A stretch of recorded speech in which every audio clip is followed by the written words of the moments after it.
السلام علیکم ورحمۃ اللہ۔ سیرت کہانی کا 10واں حصہ۔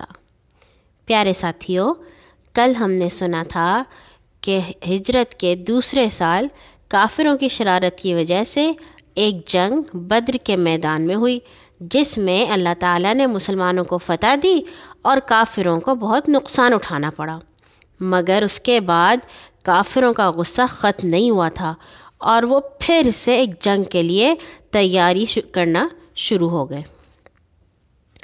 ہجرت کے تیسرے سال شوال کے مہینے میں مکہ کے 3000 کافر مدینہ پر حملے کے لیے روانہ ہوئے۔ ان کے سپہ سالار یعنی کہ لیڈر ابو سفیان تھے۔ اس لشکر کے ساتھ ابو سفیان کی بیوی ہند اور بہت سی دوسری عورتیں بھی تھیں، جو مردوں کو جوش دلانے کے لیے دف بجا بجا کر جنگی گیت گاتی تھیں۔ کافروں نے مدینہ سے 4 کلومیٹر دور احد پہاڑ کے قریب ڈیرے ڈال دیے۔ رسول پاک صلی اللہ علیہ وسلم 1000 آدمیوں کے ساتھ ان کے مقابلے کے لیے شہر سے نکلے۔ راستے میں عبداللہ ابن ابی 300 منافقوں کو اپنے ساتھ لے کر واپس چلا گیا اور نبی صلی اللہ علیہ وسلم کے ساتھ صرف 700 سچے مسلمان رہ گئے۔ 3000 کافر اور 700 مسلمان۔ نبی صلی اللہ علیہ وسلم نے مسلمانوں کی صفیں اس طرح کے پیچھے احد پہاڑ تھا اور سامنے دشمن۔ اس پہاڑ میں ایک درہ تھا۔ درے کا مطلب ایک رستہ تھا، گزرگاہ۔ نبی صلی اللہ علیہ وسلم نے 50 تیر انداز اس درے پر کھڑے کر دیے تاکہ دشمن اس درے کے راستے مسلمانوں پر پچھلی طرف سے حملہ نہ کر دے۔ پہلے ایک دو آدمیوں نے ایک دوسرے سے مقابلہ کیا۔ اس کے بعد عام لڑائی شروع ہوئی تو بہادر مسلمانوں نے اپنی تعداد سے 4 گنا دشمن کے چھکے چھڑا دیے اور اسے بھاگنے پر مجبور کر دیا۔ دشمن بھاگنے لگے اور مسلمان بڑے خوشیاں منانے لگے۔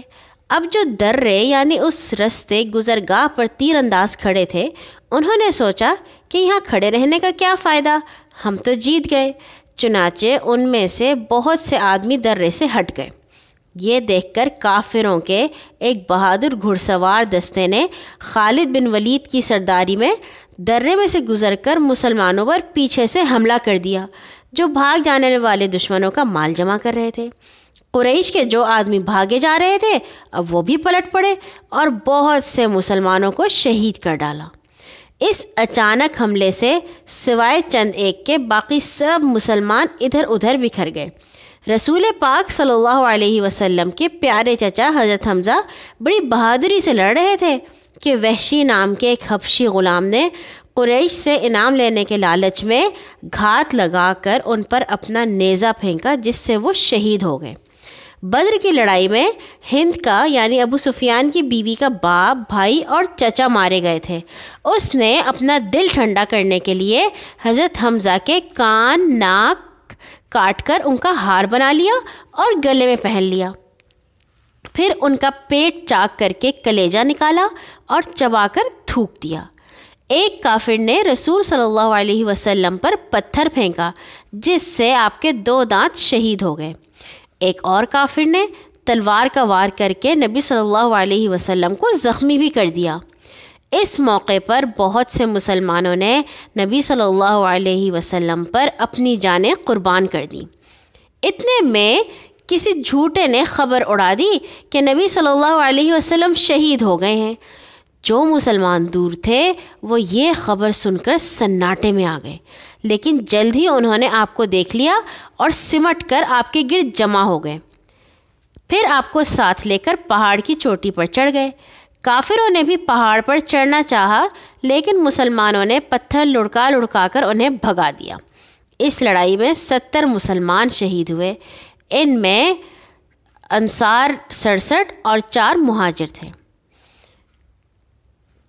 کافروں نے اتنی کامیابی کو کافی سمجھا اور میدان چھوڑ کر واپس چل پڑے۔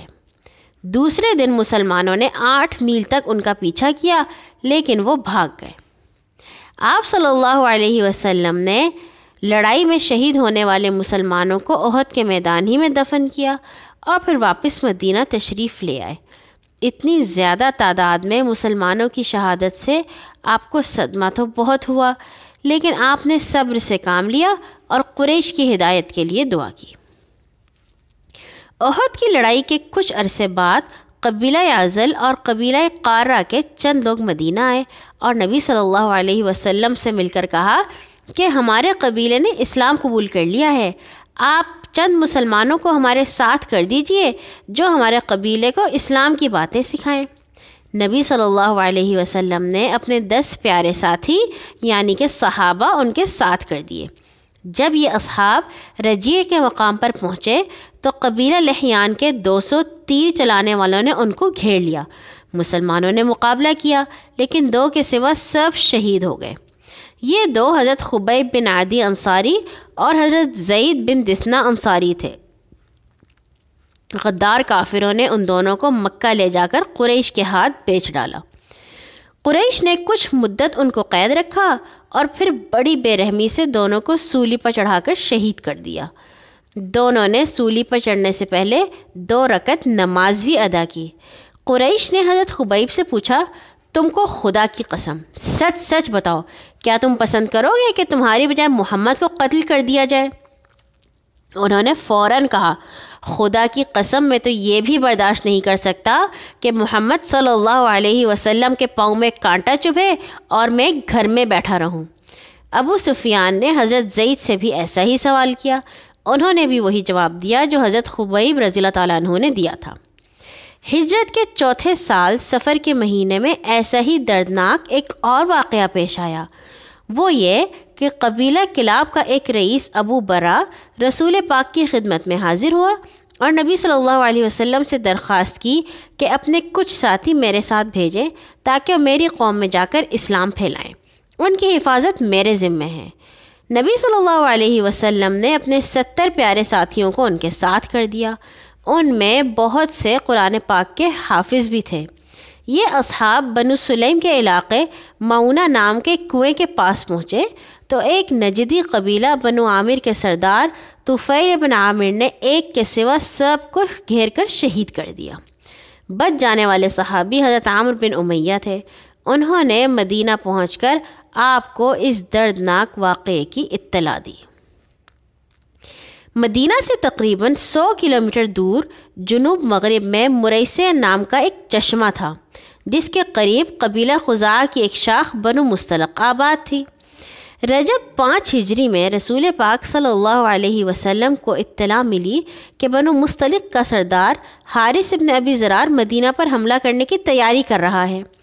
نبی صلی اللہ علیہ وسلم نے مسلمانوں کی ایک جماعت کو ساتھ لیا اور شعبان کے شروع میں بنو مستلق کے سر پر پہنچ گئے۔ انہوں نے مقابلہ تو کیا لیکن مسلمانوں سے شکست کھا گئے۔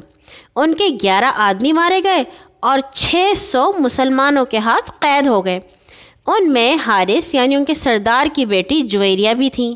نبی صلی اللہ علیہ وسلم نے انہیں آزاد کیا اور ان سے نکاح کر لیا۔ ان کا لحاظ کرتے ہوئے مسلمانوں نے دوسرے سب قیدی بھی چھوڑ دیے۔ اس لڑائی کو بنو مستلق کی لڑائی بھی کہا جاتا ہے۔